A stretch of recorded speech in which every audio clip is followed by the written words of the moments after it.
Good evening, everyone. Welcome back. Washington high school football season came to an end Friday. For one of the Hatchet players, it's been a great year on the field and a trying one away from the game. WTW's Rick Simler has more on this month's First Farmers Bank and Trust Inspiring Athlete.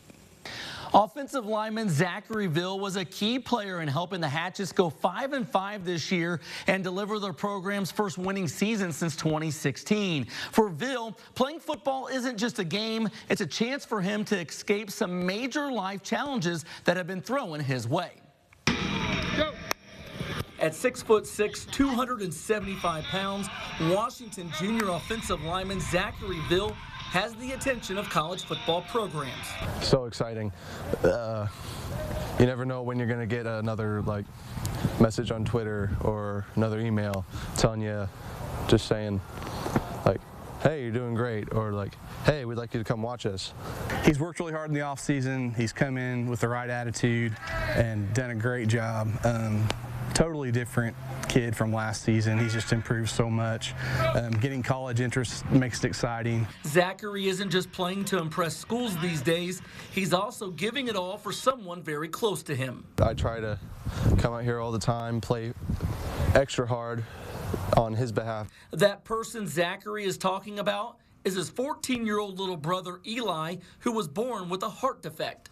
I'll be fine 1 minute, next minute start thinking about it, it turns bad. Basically, at birth, Eli was born with a half-functioning heart. From an early age, he's had several surgeries, battling congenital heart defects his whole life. His 3 surgeries that he had were to make his heart functional for as long as possible. Well, basically, it's to the end of that time now. He's in heart failure, so he will need to have a heart transplant. From a hospital in Cincinnati, Eli's working to get healthy and strong, but the best medicine he gets right now is watching his older brother ball out.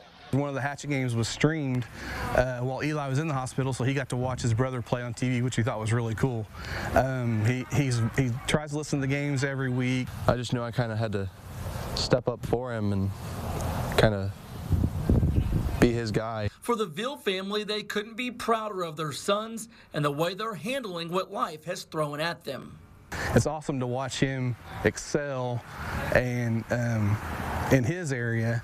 It's also awesome to watch Eli fight as hard as he has fought and continues to fight and keeps getting stronger, working toward his goal of trying to be listed for a heart transplant. So it's a very emotional thing, but it's also a very good thing. While Zachary continues to draw a lot of eyes on him, he knows the real inspiring one is his little brother Eli. Sure, yeah, people might look at me and say, oh, you're so big, you're so tall, look at you. But no, I think he's the 10 times stronger than I might ever be. Just do your best every day with what you have available to you. Eli definitely does. Eli has been in a hospital in Cincinnati since the end of June, and he just celebrated his 14th birthday on Sunday.